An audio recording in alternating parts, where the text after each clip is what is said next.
Let's bring in Pentagon Press Secretary Brigadier General Patrick Ryder. General, a privilege to have you this morning. Thanks so much for having me.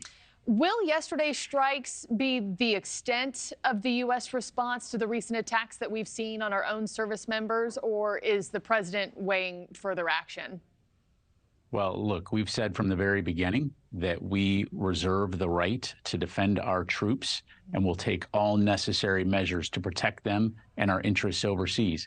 And so our message here to Iran and its proxy groups is very clear. We will protect and defend our forces. As you and your viewers know, those forces are in Iraq and Syria to do one mission and one mission only, and that's the enduring defeat of ISIS, another terrorist group that we've seen wreak havoc in the Middle East in recent years. And so they'll stay focused on that mission. We'll stay focused on ensuring that they're protected, and we'll take all unnecessary action at a time and place of our choosing, should we have to. Yeah. And when you talk about all the action necessary that you would certainly take if needed, would the U.S. consider direct strikes on targets in Iran if those attacks continue? Is that on the table?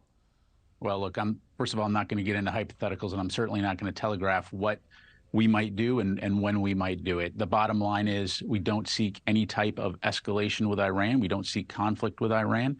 Our forces are there to focus on the defeat ISIS mission. They've been doing that for a very long time.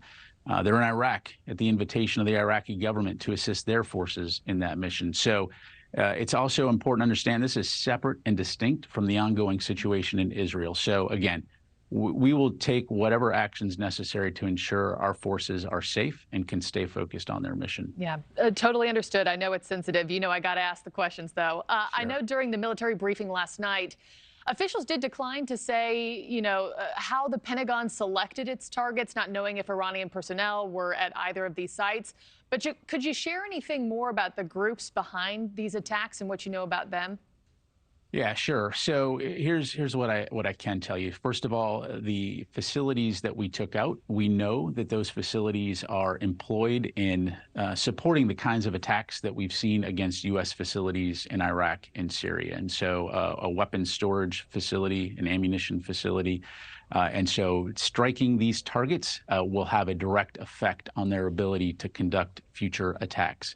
And we also know that the groups operating out of these areas are linked to the IRGC and are supported, funded, trained by Iran. So again, a clear message that we will not hesitate to take necessary action to protect our troops. The other thing I wanted to ask you about, General, in last night's announcement, Defense Secretary Lloyd Austin really stressed that the strikes in Syria were unrelated to Israel's war on Hamas. But I think a lot of people are wondering about that. How could that be possible, considering Iran's connections to Hamas and the group's link to the recent attacks on U.S. personnel in that region? How do you respond to that? Yeah, well, it's very important to look at this through the lens of the facts, which, as I mentioned, our forces are in Iraq and Syria to conduct the defeat ISIS mission. And so we are going to do everything we need to do to protect those forces. We certainly continue to see the tensions as it relates to Israel, but that is a separate and distinct conflict between Israel and Hamas.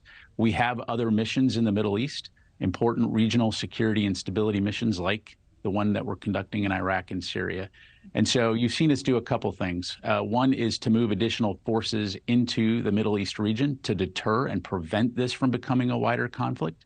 And number two, to ensure that we have assets in place to protect our forces no matter where they're serving in the Middle East. Yeah, well, I know people around the world are hoping this comes to a conclusion soon and peace is somehow found here. Lastly, I couldn't let you leave without just getting your response to the Chinese fighter jets just buzzing our American B-52s in international airspace over the Pacific Ocean this week. I mean, they came within 10 feet of our guys.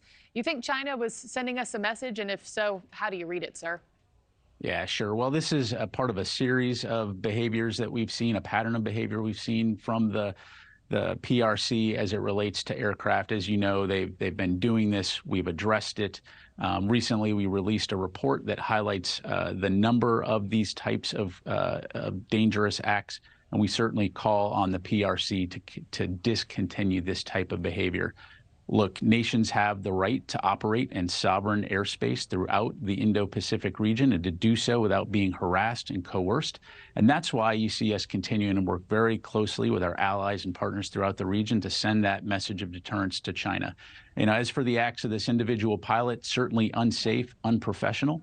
We're just going to continue to ensure that we keep those lines of communication open to prevent a potential miscalculation between our two countries. Thank you for watching. Go to newsnationnow.com to find NewsNation on your television provider. And don't forget to click the red subscribe button below to get more of NewsNation's fact-driven, unbiased coverage.